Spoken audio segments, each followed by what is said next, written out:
Ainda que os vossos pecados sejam como escarlata, eles se tornarão brancos como a neve. Ainda que sejam vermelhos como carmesim, se tornarão como a branca lã. Isaías capítulo 1, versículo 18.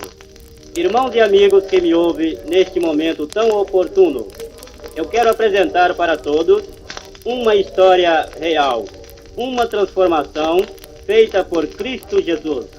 Os ouvintes observem quão grande é o poder de Deus. Trata-se da vida de Carlos Neves, um moço que provou de tudo o que é ruim na vida do tóxico, do assalto, das grades, enfim. Que esse testemunho sirva de exemplo para muitos. Com vocês, o ex-presidiário, agora nosso irmão em Cristo Jesus, Carlos Neves.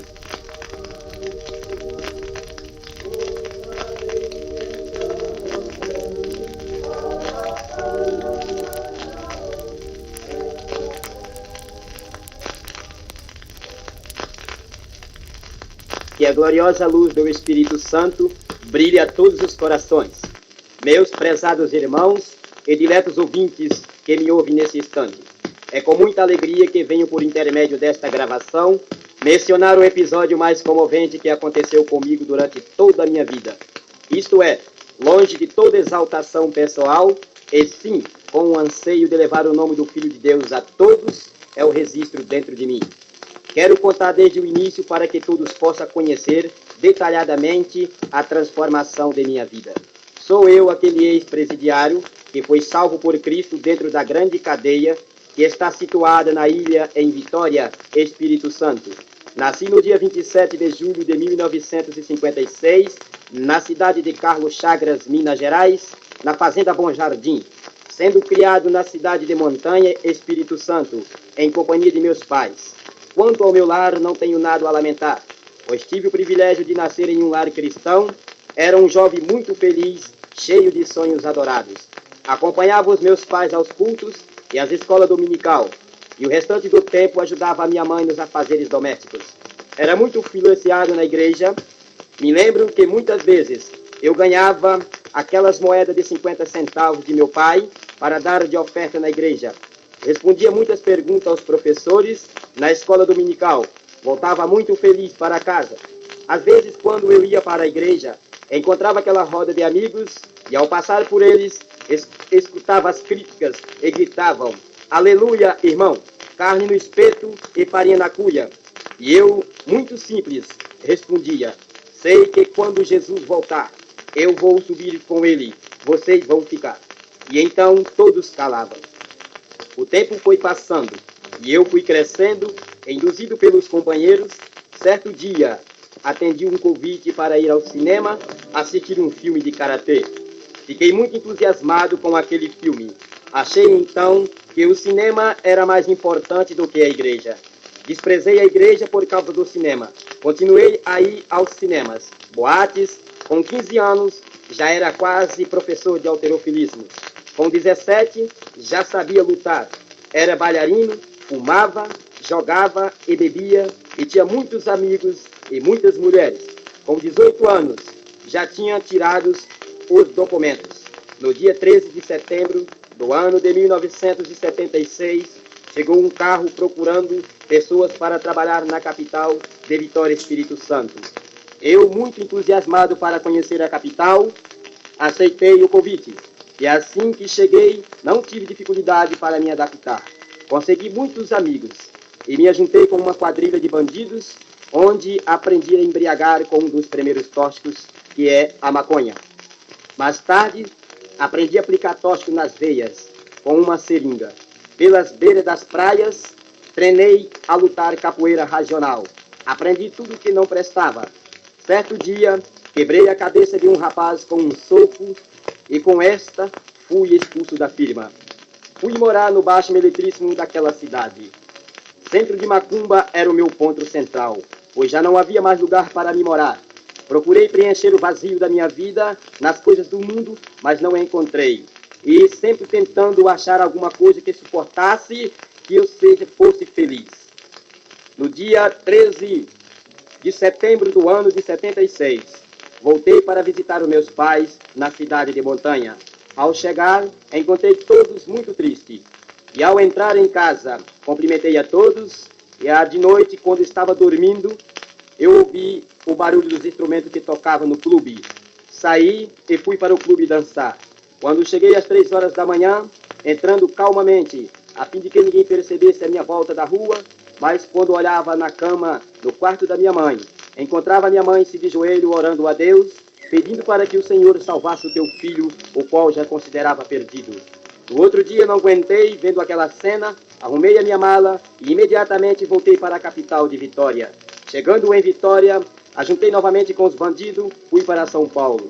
Chegando em São Paulo, fui cumprir o primeiro voto com Satanás de dar 3 garrafas de cachaça na encruzilhada. No outro dia, depois de um mês que estava em São Paulo, eu não consegui ficar em São Paulo por motivo de ter deixado uma amante na capital de Vitória, tive que voltar imediatamente. No dia 18 de outubro de 1977, chegava em Vitória. Encontrando meu amigo, conheci naquele mesmo momento, o qual não procurei saber dos seus pormenores. Este me fez um convite a procurar trabalho na cidade de Aracruz, estado do Espírito Santo. Depois de muito insistir, resolvi acompanhar este amigo. Chegando em Aracruz, não tínhamos dinheiros para alimentar e nem lugar para dormir. E ele disse para mim: vamos para a casa do meu conhecido, na cidade mais próxima, que é Guaraná. Tomaremos um táxi e lá amanhã cedo voltaremos. Quando voltamos, na estrada, não tinha conhecido nenhum naquela cidade. Ele entrou num beco escuro e voltou em seguida, oferecendo outra quantia de dinheiro para aquele motorista nos trazer de volta. Na estrada, eu comecei a dormir no banco traseiro, assustando quando tomei um tapa na cabeça e ele com um revólver no ouvido daquele motorista e dizendo: isto é um assalto, sai para fora, meu tio. E aquele homem chorando, tremendo, pedindo para não matar, porque ele tinha famílias para criar. E eu fiquei espantado com a cena que eu via. Embora com todas as coisas que praticava, mas com o assalto daquela maneira, eu nunca tinha visto na minha vida. E assim fizemos. Tomamos o táxi daquele motorista. O destino era para assaltar uma velha rodoviária e prosseguimos o assalto para o estado da Bahia. Em volta dormimos na estrada. Deixamos aquele velho na estrada só de calção e camisa. Não matou aquele velho por minha causa. Na estrada, o meu companheiro bateu o carro. Nós ficamos sem poder andar.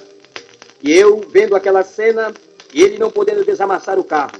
Então procurei demonstrar alguma coisa que sabia. Arrancando a minha camisa, peguei com as 2 mãos, desamassando aquele amassado. O meu companheiro ficou espantado por ver a cena que passava. O meu aspecto estava transformado. E prosseguimos para a Vitória. Chegamos em Vitória. Nós fomos para o Baixo Beletríssimo. Não conseguimos fazer o assalto. Deus mudou os planos.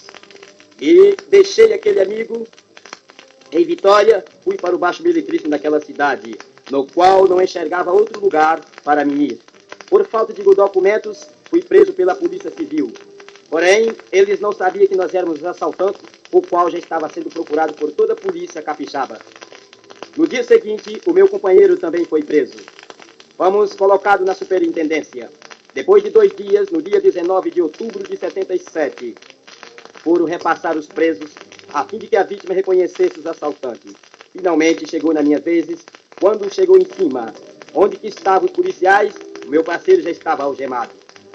Olhando para ele, e a vítima apontou com o dedo para mim, dizendo: foi estes mesmos que me assaltaram. Este não é tanto, que era eu, mas o mais perigoso é este, que era o meu companheiro. Colocou revólver em minha cabeça e tomou meu carro. E então procurei negar aquela cena, mas não foi possível, fui submetido de pancadas. Rolavam pelo chão, chute pela boca do estômago, foice de fuzil, água gelada e, enfim, não vi mais nada. Fomos colocados no mesmo carro que foi assaltado da vítima e transferido para a comarca de Aracruz, o local onde tinha sido feito o assalto. Quando chegamos naquela cidade à noite, a cidade que era tão calma, tão imensa, tão sólida, se tornou um verdadeiro tumulto. Ninguém naquela cidade parecia que nunca tinha visto um assaltante. Queria nos tirar de dentro do carro para arrastar pelas ruas e nos matar. Os policiais cercavam com arma, não foi possível. Ao chegar na comarca, demos os nomes aos cabos de guia. Depois de tomar os nossos nomes, eles queriam quebrarem as grades. Queria que nos matasse, porque a vítima tinha um comportamento exemplar na cidade. Quando foram colocados no corredor, entramos novamente pela segunda pancada. Quebraram cama por cima de nossas cabeças. Bateram em nós de toda maneira. Até pessoas que não eram policiais nos bateram. Jogaram nós algemados na cela como duas caças irracional. No outro dia, nos tiravam novamente para dar conta de mais assalto. Começavam a bater em nossas mãos, nossos pés, porque o corpo não tinha mais lugar. Apanhamos de maneira que não fiquemos sem poder andar. Andando de 4 pés, isto é, agachado de um lado para o outro na cela, as mãos inchadas. E eu chorava muito por motivo de nunca ter sido preso na minha vida. No dia 21 de outubro de 1977, fomos processados no artigo 159, combinado por 121 do Código Penal Brasileiro. Quer dizer, assalto, mão armada e agressão. Fomos jogados na cela separados. Na outra cela, o meu companheiro, não respeitando as cautelas, exigida pelos presidiários velhos da justiça, os policiais ficaram com medo. Ele começou a espancar os outros presos, começou a fazer bagunça, então fomos recambiados para a Casa de Detenção Pedra d'Água, que está situado em Vitória, na ilha. Uma cadeia que, quando tem poucos presos, tem 480 presos. Ao chegar naquela cadeia, a primeira palavra que ouvimos do diretor foi esta: para vocês saberem o que era a casa de detenção, vocês vão ter que passar primeiro por um castigo que dá o nome de cara preta. Meus ouvintes, meus irmãos, ouçam com atenção. Este castigo tem 1,5 metro de altura, 2 metros de comprimento, 1,20 m de largura. A primeira porta, 2 metros de altura, de polhão de lata. A segunda porta, 1 metro. E nós entramos para dentro daquele castigo só de calção. Eu e o meu parceiro. Lá dentro daquele castigo estava cheio de fezes, bicho e água podre. E ali nós não via nem o meu companheiro sequer devido à escuridão.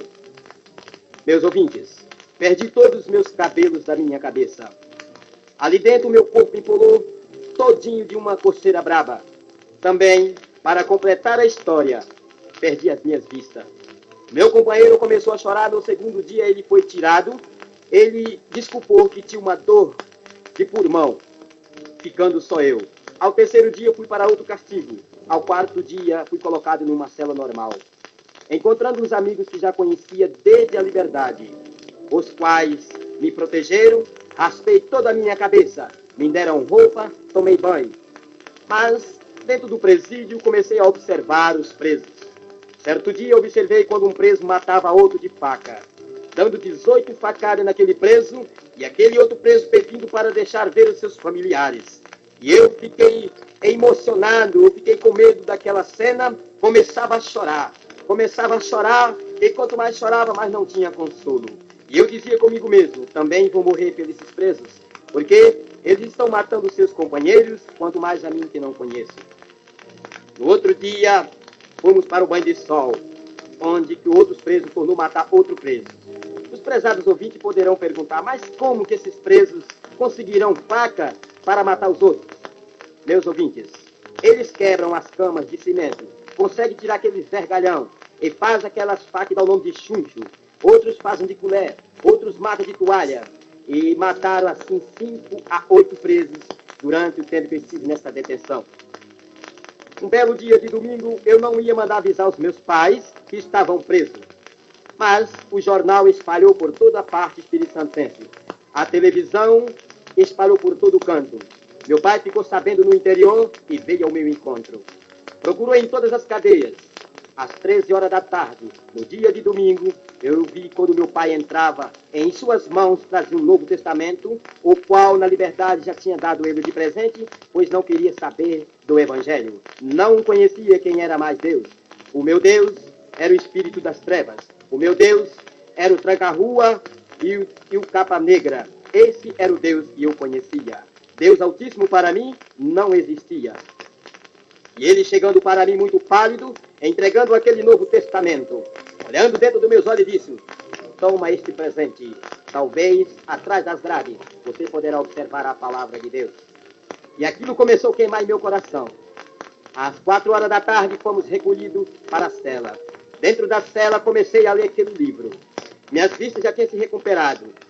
Então, quando um belo dia, eu comecei a ler em São Mateus, quando chegou naquela passagem que Jesus foi colocado na cruz, e pregaram ele com os cravos, vivo na cruz, e suspenderam ele na cruz, eu não vi mais nada.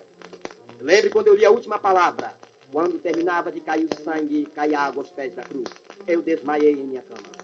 Desmaiei e disse para mim mesmo, não vou ler este livro, porque estou querendo refúgio para minha alma. E este livro está preocupando mais e trazendo mais tormentação na minha cabeça. Quando eu deixei aquele livro em cima da cama, com aquela proposta, uma voz me disse do alto do teto, jovem, neste livro você encontrará aquilo em que procura e que não encontra nas coisas desta vida. E eu, não vendo ninguém falar comigo, continuei a ler e li do Mateus até Apocalipse.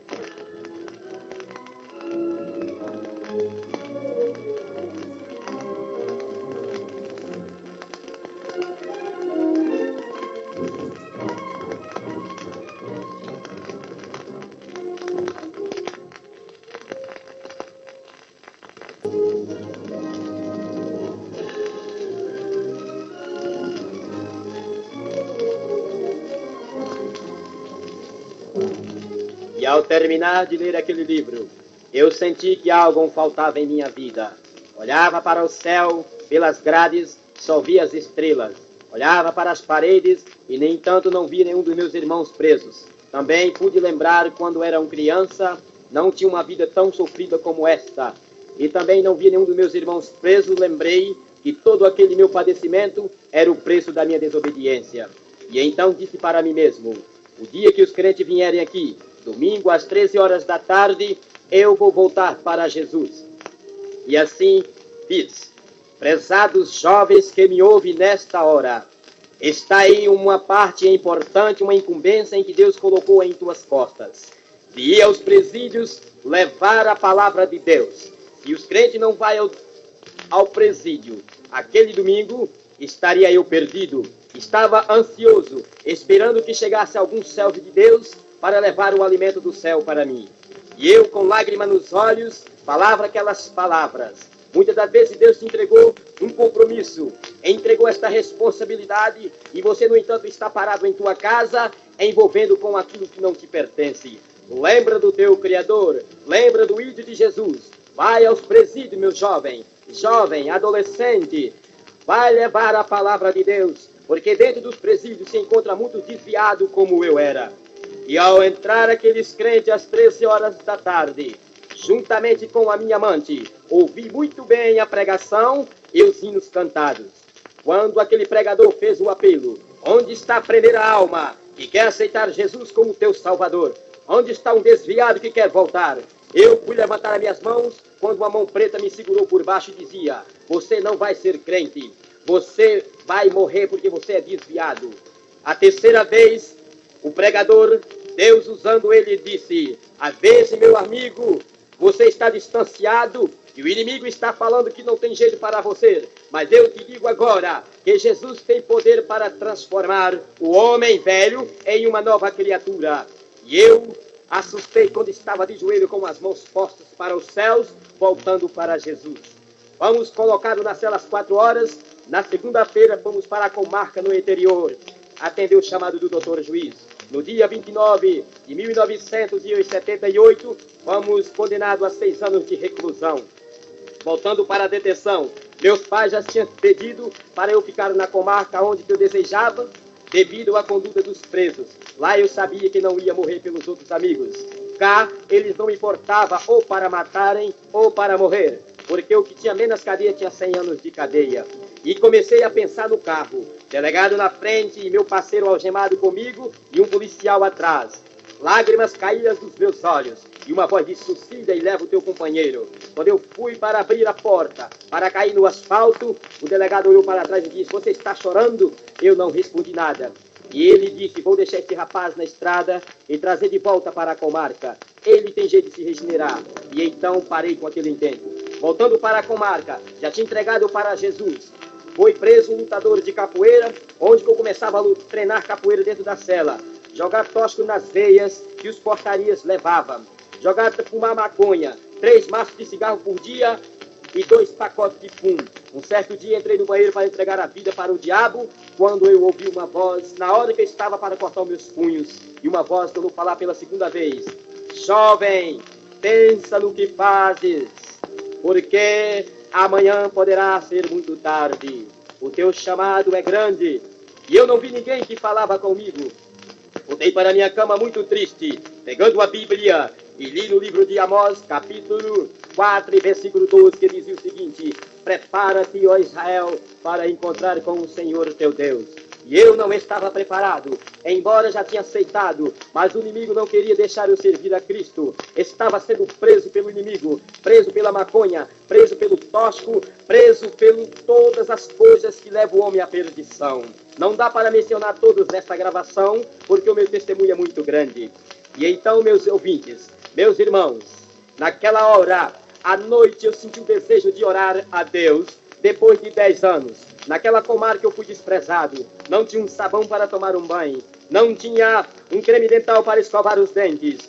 Minhas vistas tinham se recuperado, mas estava com um bolo na barriga. Não poderia me alimentar, eu só tomava água. Às vezes, quando acordava, estava no hospital, levado pelos policiais, os quais pensavam que aquilo era grupo meu para fugir do presídio. Um belo dia, sentava nas grades, olhava os pássaros na rua, começava a chorar e escrever algo. E os visitantes que vinham visitar os seus parentes, no entanto, não tinha ninguém para me visitar, dormindo no chão, condenado a 6 anos de reclusão, sem parente, sem amigo. E um belo dia, fechei as cortinas da minha cama e senti um desejo de orar a Deus, depois de 10 anos que estava pelo mundo vagando. Fechando a cortina, e orei desta maneira: ó Senhor Jesus das Assembleias de Deus, ó Jesus da minha mãe, se é verdade que o Senhor existe, eu quero ver nesta hora. Pois eu li na Bíblia, no livro de São João, capítulo 8 e verso 32, que diz o seguinte: conhecereis a verdade, e a verdade vos libertará. Ó Deus, o Senhor sabe que eu sou um desviado, aceitei o Senhor novamente, mas não tenho condições de ser livre dos tóxicos. Jesus, tenha misericórdia de mim, não deixe a minha alma perecer. Se é verdade que o Senhor existe, me transforma nesta noite de corpo e de alma. E prometo ao Senhor que vou dar esse testemunho a todo mundo, até os confins da terra, e enquanto for vivo, eu irei te servir. Quando me deitei na cama, eu não dormi. Observei quando a fumaça rodava dentro da cela, e dentro daquela fumaça, eu observei quando começou uma grande bola de fogo. E eu comecei a olhar aquela bola de fogo, porém estava anestesiado por uma força estranha. Não podia mexer, simplesmente contemplava a cena na cela. Meus companheiros sumiram, e dentro da bola de fogo a imagem do Senhor Jesus, e veio ao meu encontro. E ao chegar em minha cama, ele disse as seguintes palavras: por causa das tuas lágrimas, meu Pai me envia a ti. Eis que estou aqui para atender o teu pedido. O teu padecimento é para a glória e honra de meu Pai. Tuas lágrimas chegaram aos céus. Toma minha palavra e eu serei contigo. E eu fiquei sem saber o que fazer com aquele ser celestial em volta de minha cama. Procurei a minha fala, mas não tinha mais fala. Ao pensar em minha mente, ele me respondia. Eu perguntei, mas quem é o Senhor? Ele diz, eu sou o teu Senhor. E eu pensei em perguntar novamente, mas eu fumo? E ele disse, eu sou o teu libertador. Veja as minhas mãos furadas, veja os meus lares sangrando. Isto foi por tua causa. Agora siga os meus passos e eu serei contigo e nada vai te faltar, nada vai te faltar. Quando aquela imagem sumiu, eu estava balançando as grades da cadeia, gritando. Não sabia se glorificava, ou se chorava, ou se sorria, ou se rolava pelo chão. Mas simplesmente sabia de uma coisa. Em mim estava louco, eu estava leve como uma pena. 8 demônios saiu de minha vida, fui transformado pelo poder de Deus. E eu disse para mim mesmo, em tempo ou em fora de tempo, irei pregar este evangelho, porque Deus existe, Deus transforma o homem, Deus liberta o homem, desde quando ele se aproxima pela fé, em que Deus vai fazer alguma coisa em sua vida. E eu fui feliz. Fui expulso da cela por causa da palavra de Deus. Na outra cela ganhei 18 almas para Jesus. Os presidiários ficaram abismados. Não batia mais em ninguém na cela. Não fazia mais bagunça. O meu lema agora era ler a Bíblia e orar. Fiz calo nos joelhos dentro do presídio. Os policiais me tiravam e colocavam em volta deles e mandavam falar da minha fé. Tive o privilégio de pregar para o doutor juiz dentro do gabinete até às 11 horas da noite. Tive o privilégio de falar com a digníssima promotora daquela comarca. E, enfim, todos os policiais foram evangelizados. Orei a Deus para me dar uma oportunidade. Fui à igreja presbiteriana com o delegado. A primeira, a segunda, a terceira vez. Já fui só, já fui na Assembleia de Deus. E ali eu recebi grandes dádivas de Deus. Surgiu outro problema, que para a minha igreja precisava pagar. Então um dia eu fui trabalhar na casa do juiz, e ele disse: arranja-te um quarto e sai para você servir a tua religião. E esta liberdade eu estou ante hoje. Tenho andado por todos os lugares, falando que Cristo salva. Certa vez fui visitar a minha mãe, que ganhava uma criança, morreu de hemorragia. E minha mãe estava morta quando acabava de orar. A minha mãe levantou para a glória e honra de Deus. Muitos foram batizados com o Espírito Santo em vários lugares que tenho passado. Deus me deu as minhas vistas. Deus me ensinou a tocar. Deus me ensinou a falar. Ele me curou e me libertou.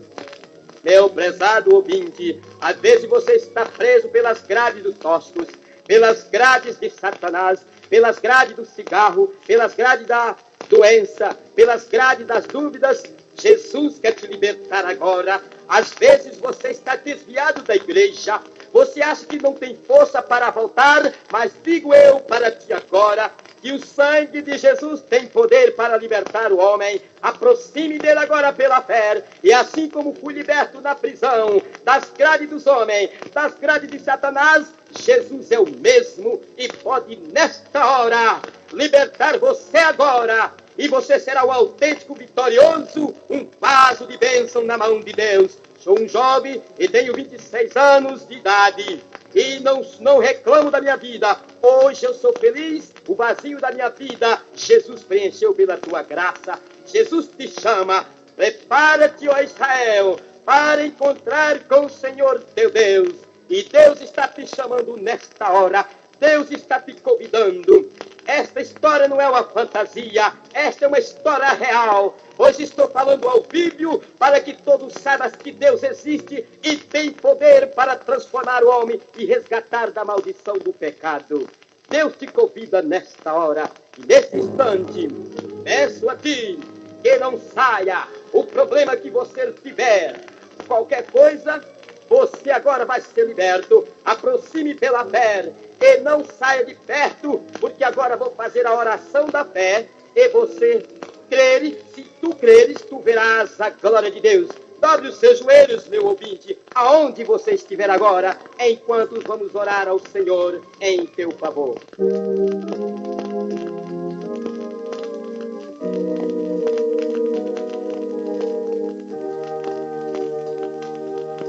Ó Senhor Deus que estás nos céus, nesta hora, ó Pai, elevo meus pensamentos ao trono de tua graça, para pedir ao Senhor uma bênção em favor de todos os ouvintes que me ouvirem neste instante. Ó Pai Santo, assim como tu enviaste o teu anjo na prisão para me libertar das grades, tu, Senhor, agora pode enviar dos céus em cada lar nesse instante. Aonde estiver uma criança enferma, aonde estiver um desviado, aonde estiver uma pessoa na cama, nos hospitais, nas cadeias, o Senhor agora possa visitar cada lar, restituindo, dando novas vidas, a fim de que o teu nome seja exaltado e enaltecido entre todo o povo. Meu Deus, ouve-te, ó Pai, do trono da tua habitação, abre as portas dos céus e inclina os teus ouvidos santos, ó Deus, e estende as tuas mãos poderosas, e estende sobre cada vida agora. Atende a oração do teu servo nesta hora, responde este clamor, ó Deus,